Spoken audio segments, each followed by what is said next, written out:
Aloha Tax students, this is your teacher Roy with a video demonstrating how to use the ProConnect Tax Online software. This video is for two different classes. One is our Accounting 137 on the Kapilani Community College campus, and the other is also Accounting 137 on the Kauai Community College campus. In either case, at our Laulima site, there should be a tool off to the left side to launch the ProConnect Tax Online software.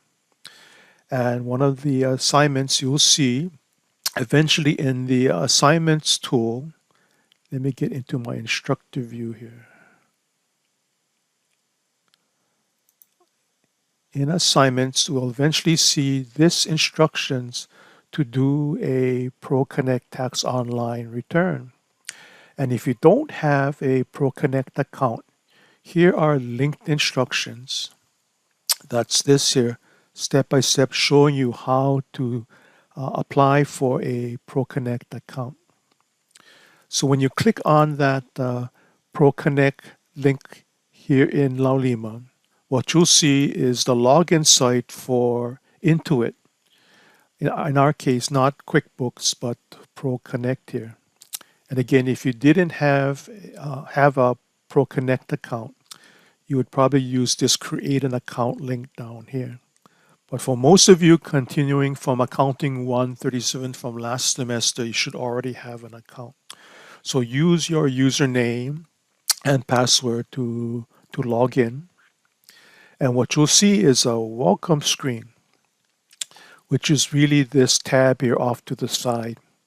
And you can see maybe about 4 or 5 different tools here off to the left side. In the professional version, not this tax education version that we just logged into, but the professional version, there will probably be a dozen different tools available versus our limited ones here. In any case, we have to set up a client. You can see here all the different clients I have in my account, and you can sort by clicking on the header at the top. And you also can display the tax returns you prepared for those clients by the year. Here's a drop-down list. So most times when we prepare returns here in ProConnect, we want to do the latest year, 2021. And as you can see, I haven't created any returns for 2021 yet, yeah? But before you create a return, you have to set up the client. So let's do so again for the same return we've done a couple of times already, and that's Christopher Crosphit. So we've seen this instructions before. We had prepared the fillable PDF returns using these instructions, but we're going to use them again for the first return. This semester we're preparing a ProConnect tax return. So let me put this off to the side so I can see both returns, both items at the same time. This ProConnect screen, and off to my right side I have another monitor, yeah, so I can see both at the same time, the instructions for the problem. So let's set up an account for our new client here, add client, and I'll type in Christopher Crosphit. I'll come back and double check my spelling here, yeah? His birth date we're given is April 28, 1979. And his ID number, let's see, it's at the end of the instructions, 565126789. We don't need to enter an email address. Maybe you could if you want to correspond with Christopher by email. Also, this may be entered at the bottom of the tax return if you enter it in, yeah? We're given that his address, again, near the bottom of the instructions, 4323 New Cut Road. And he's in let me copy what I see. If you have a document that you can copy the words, then you can paste it into your input screen here, yeah? And here in the state, all I have to do is type the letter S to pick the first S state on the list here. His zip is 29303. I'll leave this phone numbers blank, but again, if you want to contact Christopher, you the preparer, you probably want to fill that in. Yeah, again, when you're setting up this client information. So let me double check again the name Christopher CrossFit, April 28, 1979, 565126789.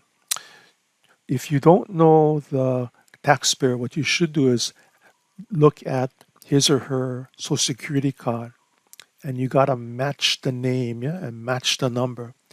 And if it doesn't match, if you're one letter off, one digit off, and you electronically file the return, it should be automatically rejected by the IRS. Yeah? That's including also names and social security numbers of spouses and dependents. Okay, so I think I'm okay here.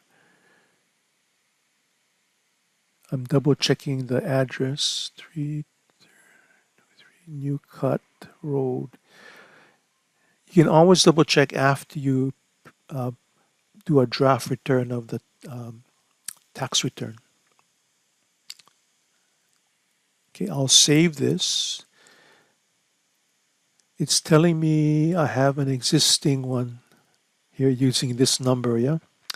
I'm going to, for my purposes, I'm going to change the digits by one, yeah, just for purposes of this demonstration video. But you enter his correct social security number.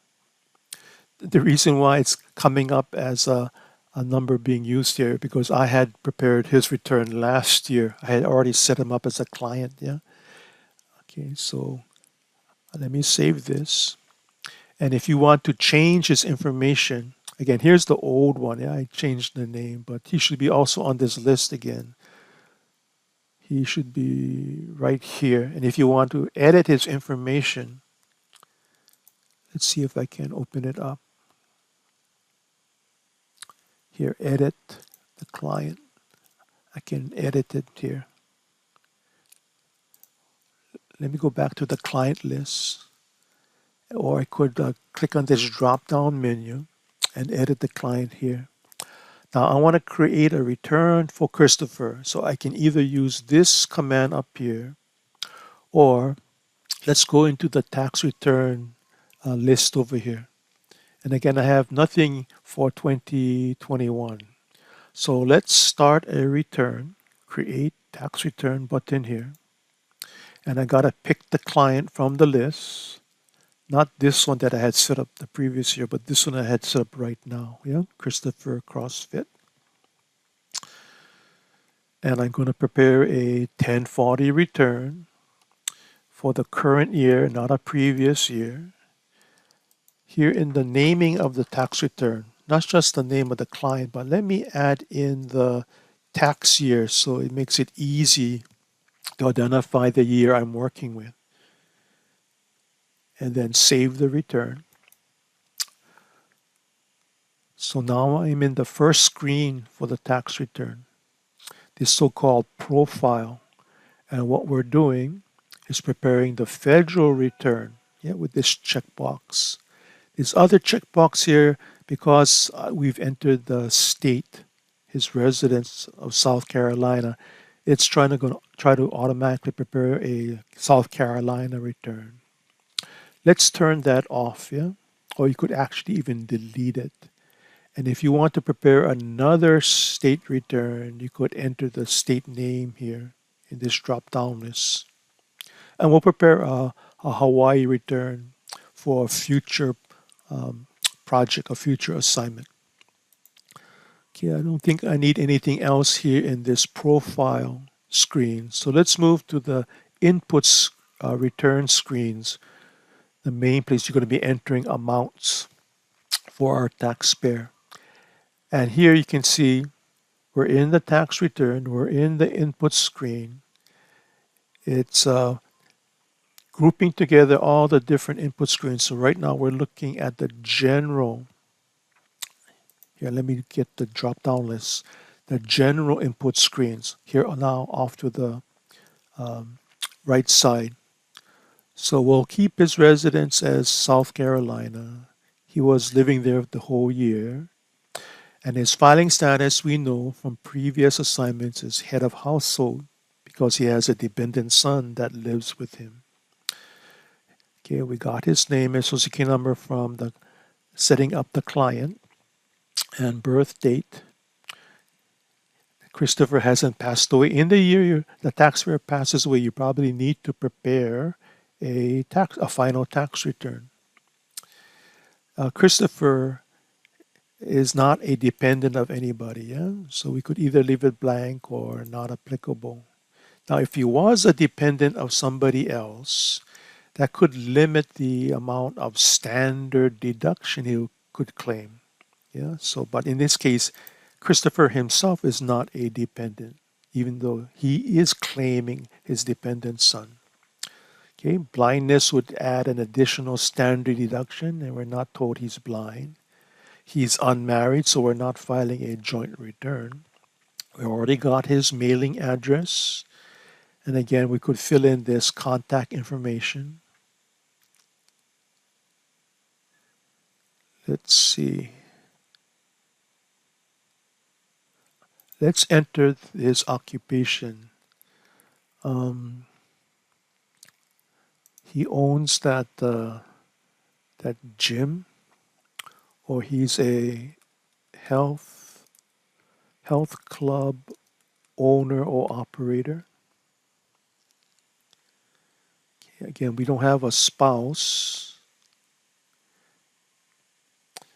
Now, as a professional, you would be required to make sure the taxpayer is who they say they are by looking at some type of ID. Yeah. So I'm going to leave this blank here. Yeah.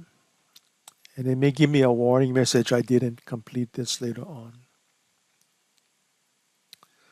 Okay, so let's move on to the next screen. Again, all of this is client information. So for dependents, this whole screen here is just for one dependent. And eventually you'll see the dependent's name up here. And if you need to add another dependent, you would click on this button here. And if you want to delete it, you just click on the X button for that tab. But let's go ahead and enter the son's information. Okay, his son's first name is Arnold. Crosphit. Birth date is July 1st, 2003. It's important to get the date, the year correct, yeah, and that'll determine whether they qualify for certain credits. Social Security number 276233954. And that's his son. Okay, it's important to fill in the months the dependent lived with the taxpayer. Temporary absences like away to school or on vacation still counts as living at home. So this is a child that's living with the taxpayer. Earned income credit, yeah, we're going to claim it if it's relevant, although Chris doesn't have any earned income. He actually has a loss for his business. Remember, the word earned is work income, yeah? Interest income is not earned income. And also, if he qualifies for the child tax credit, which he doesn't because Arnold is too old by, I guess, 1 year. And that's determined again by the birth date you enter up here. Okay, let's move on to the next screen. Miscellaneous information. If you want to have a direct deposit of his refund, you would enter the information here. What we're told, that he did pay taxes on his own, called an estimated tax payment during the year. Um, this is asking if you want to set up payments for next year, yeah, 2022. Again, we're working with 2021. So that's probably down here, payments under this tab over here, and not over here. Okay, I don't think we need anything else on this screen. Um, at least for Hawaii, we're not a so-called community property state like California or Texas.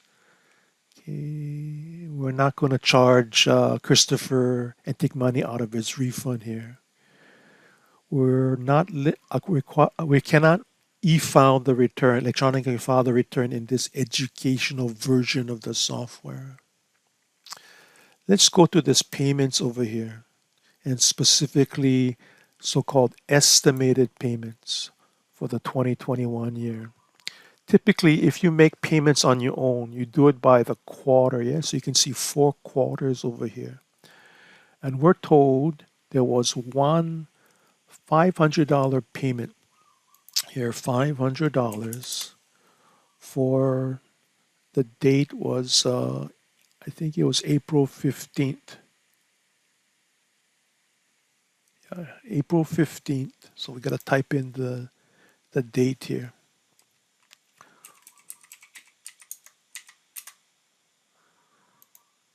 Okay. No. Sorry, the date goes over here. This is the previous year, I think. Oh, for state, which we didn't have any information. So April 15, 2021.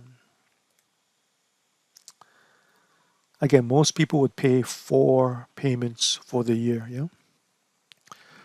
So let's move on to income.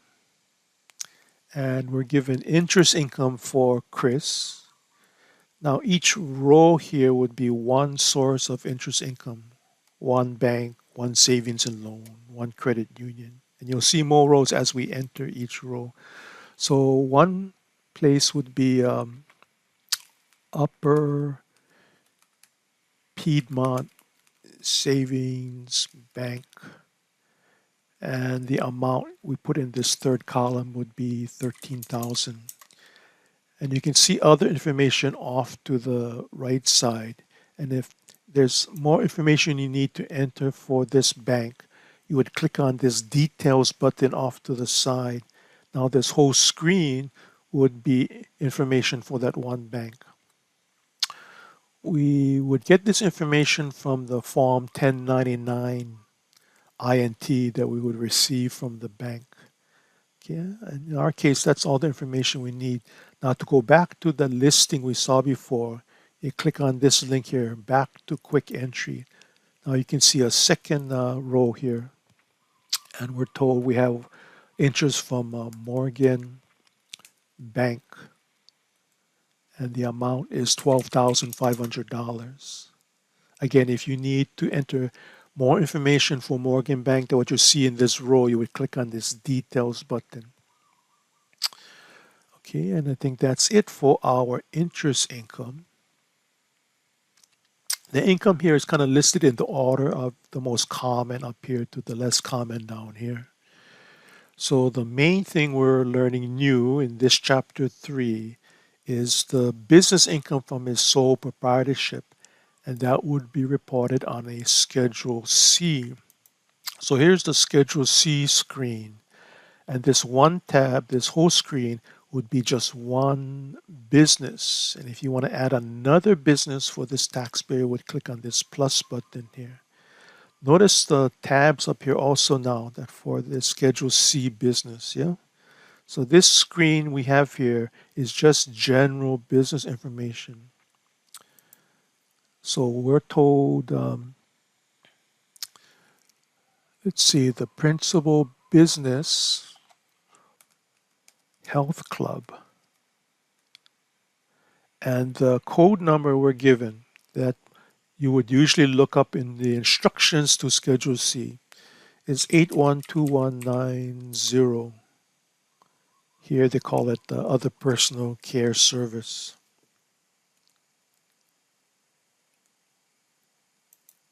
Okay, and I just clicked on it to enter it. Business name.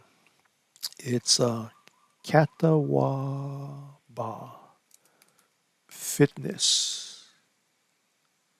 That's his so-called doing business as DBA name, yeah? Otherwise, you would leave it blank and they would just probably use his first and last name.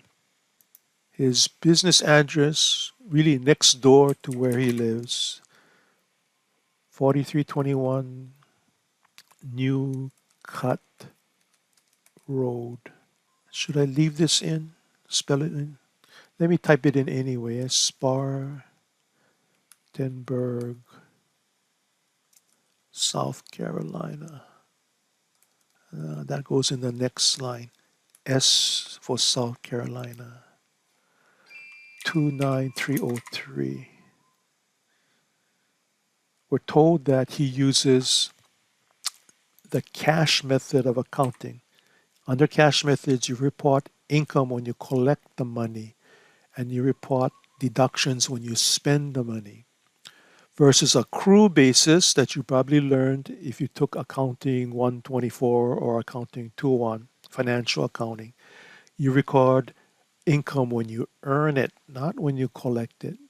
And you record expenses when it's incurred, yeah, or used up, not when you pay for it. Okay, but we use a simpler cash method. Most small businesses use the cash method. Let's go to the income and deductions here under this tab called income statement. So the main income is that fees of 216,000. No other income. No so-called cost of goods sold. He's not a merchandiser. And then I'm going to just enter the amounts here we've seen before, yeah? So business insurance. It's slightly different categories here than what we see on the um, returns we've done before. Insurance is 3,500. Office supplies, we'll call it office expense. And make sure you use 3,300, yeah? I think the printout of the problem linked inside of Cengage says 3,330. Yeah, just leave off the 30 there. Okay. And I'm going to pause my video and just enter the rest for you here without you looking at it, yeah? So just hang on. Okay, I'm back after entering my deductions on this Schedule C input screen. And what you want to do is to double check that you didn't miss anything. So here is my advertising. And on my source document, my financial statement, or in this case, our instructions, I will check off my advertising here. And then the next item, I guess it was a supplies, yeah, I will check it off here. And anything that you don't check off is possibly something that you had missed. Okay, so both have to match, yeah, your source document and the input screen. And another check is to see the tax return itself. So you don't have to wait till you finish the whole return to look at the tax return. Here off to the upper right hand side of your screen, whenever you see this preview forms button, you can go ahead and click on it and it will render a copy of the whole tax return for you. So let me maximize it here.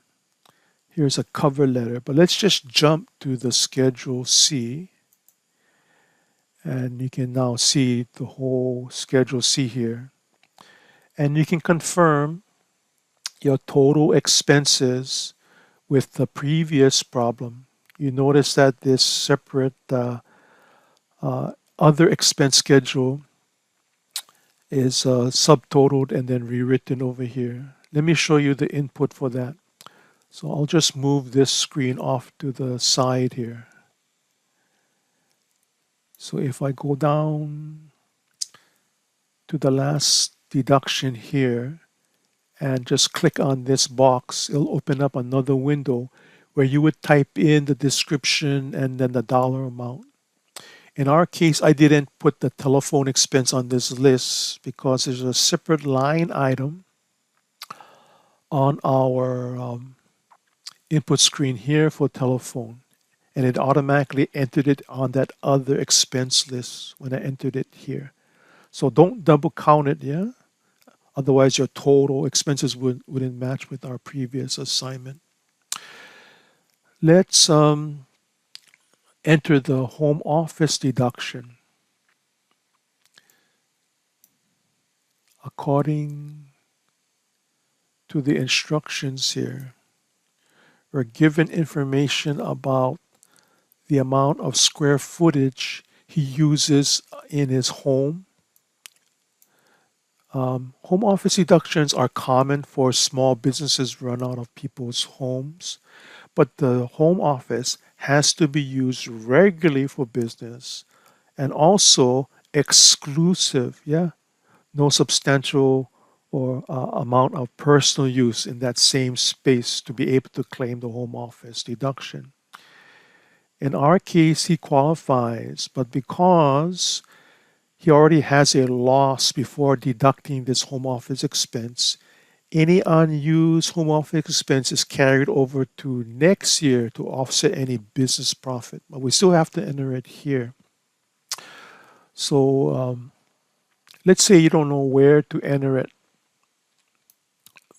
But if you take a look at the tax return here on Schedule C, let's zoom in here. The home office deduction is claimed on Form 8829. So I could probably click on this button here, and on the input screen, it'll take me to Form 8829. Or let's try a different way. I could search through the list of items. It's probably here under deductions, yeah? But if I type in this search box 8829, it should give me places where that number appears. And if I click on one of them, it should bring up the input screen for that 8829. So let's go ahead and enter the information here on this screen. So if I click on the down arrow, this is for a Schedule C.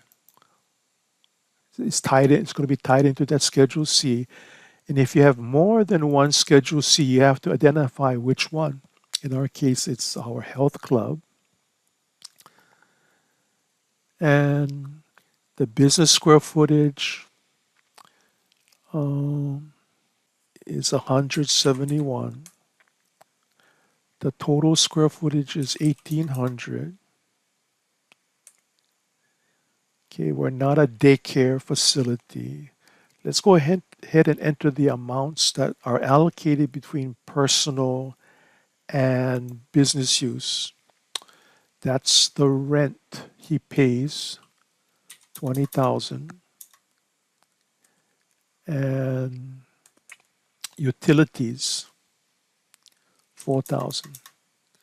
Again, we won't be able to deduct anything here this year because we're already running a loss. So it'll just be carried over to next year. But all of that will be reported on this Form 8829. Okay, and let's generate the return again. So I have it here off to the side. I can always just click on this button here, yeah, but I have it off to the side. I'll bring it on my screen here. And I'll click on this refresh button.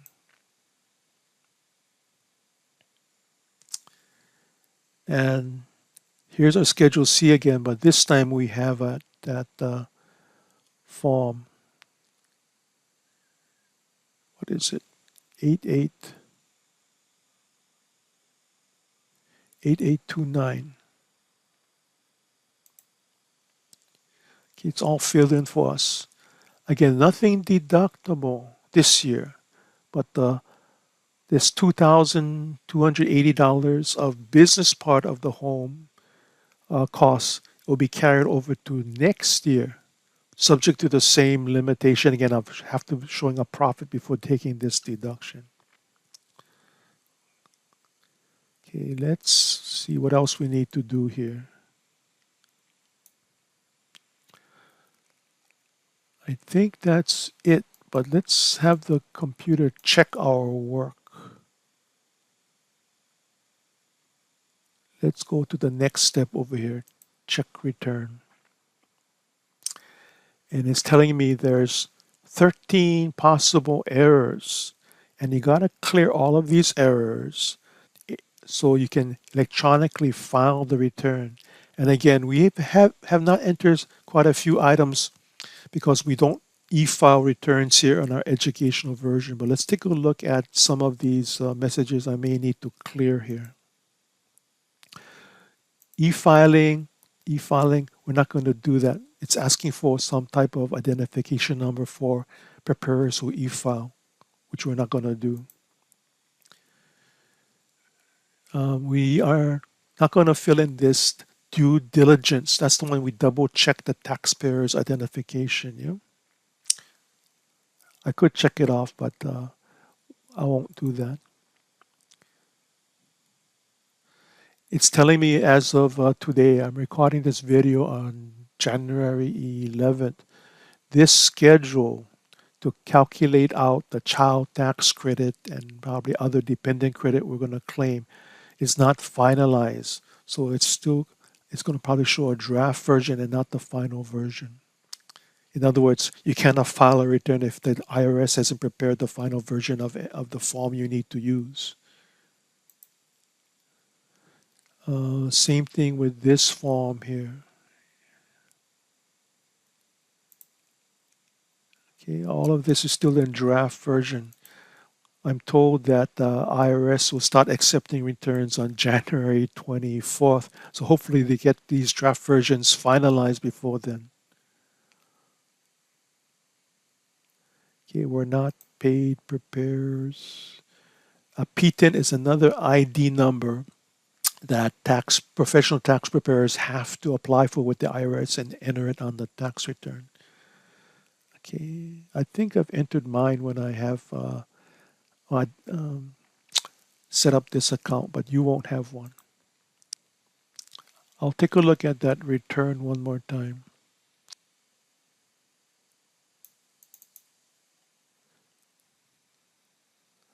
Here's my 1040, head of household, taxpayer's name and social security number, their address, claiming one dependent, here qualifying for a $500 other dependent credit versus the, I believe, $3,000 child tax credit. Here's his interest income, and because it's above $1,500, we would need to have it listed on a Schedule B, this Schedule B here, yeah? And then subtotal. Make sure that the questions on here are answered. By default, it should say no, these two boxes here.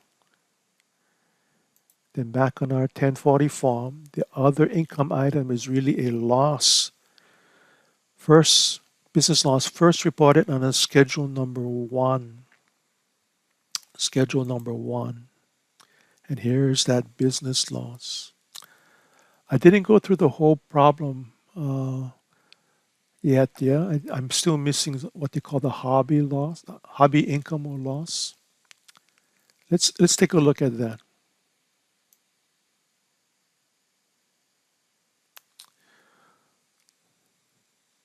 He dabbles in buying and selling books, antique and rare books.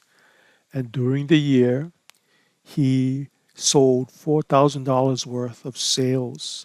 And the cost of those books he sold was $3,500. This is what they call cost of goods sold. And really, his income is not $4,000. It's really the difference between these two items, yeah? $500 of profit, gross profit. Now, he also incurred more costs by traveling and other expenses of 7,600. And because he's not really in the business to make a profit, this is more of a hobby, yeah? He still has to report that $500 of profit here, but he cannot deduct this expenses of 7,600 unless he's claiming itemized deductions. And his standard deduction, we learned back in the previous class, Accounting 134, would be used instead of his itemized deductions, which is smaller. But again, he still has to report that $500 of hobby income, yeah? So let's see where we can find that hobby income in ProConnect. This form, the schedule number 1, is relatively new and they have more options here. This one called activity not engaged for profit. That's another name for hobby income. So if I click on this link here, remember this is a preview screen, yeah? But in the input screen, it should take me to that line for hobby income. Let me try searching this screen. Not engage, oh, right here. Not activity not engaged for profit. So I'll type in that 500 profit. Again, that's the sales minus the cost of the sales, cost of the books. Okay, and that's for our taxpayer here. So let me refresh the forms. And now that $500 should be reported on schedule number 1. Schedule 1. And here's the 500, combining it with this loss from the business to get this subtotal that's reported back on the 1040 form.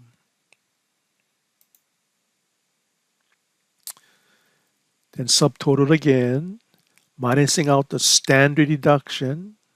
That's this amount here for head of household to get the taxable income. That's looked up on the tax table to give us the tax liability for the year. Here, minusing out the $500 other dependent credit that's really in this Schedule 8812. Again, this is a draft version right now, yeah, that needs to be updated by the IRS. The more complicated credit would be this child tax credit. But let's go back to the 1040 form. So after the credit, he still owes $43. But remember, he paid as an estimated tax payment $500 on April 15th. So that means he's overpaid for the year $456. If I were him, I would just apply this overpayment to next year's estimated tax payments. But here it's going to be refunded to him, not through direct deposit. We weren't given any information for his bank, but it's going to be mailed to his home address here. Okay, so here's my prepare information. Okay, and let's see. Yeah, there was an error message missing this PIN number here. Okay, so let's go ahead and download the file that you're going to be turning in. So back here in ProConnect, I went through the diagnostics area. Didn't see anything that was I could control.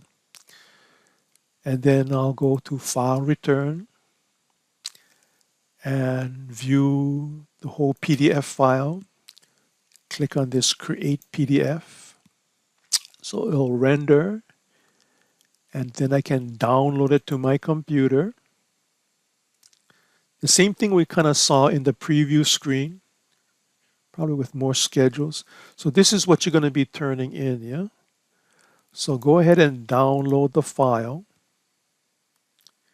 and put it wherever you can find it again, and then upload it to our Laulima assignments folder. So we'll do a few more ProConnect tax returns during our semester, yeah, but this is the first one for our semester. So if you have any questions, you always can email me. Okay, I'll talk to you later.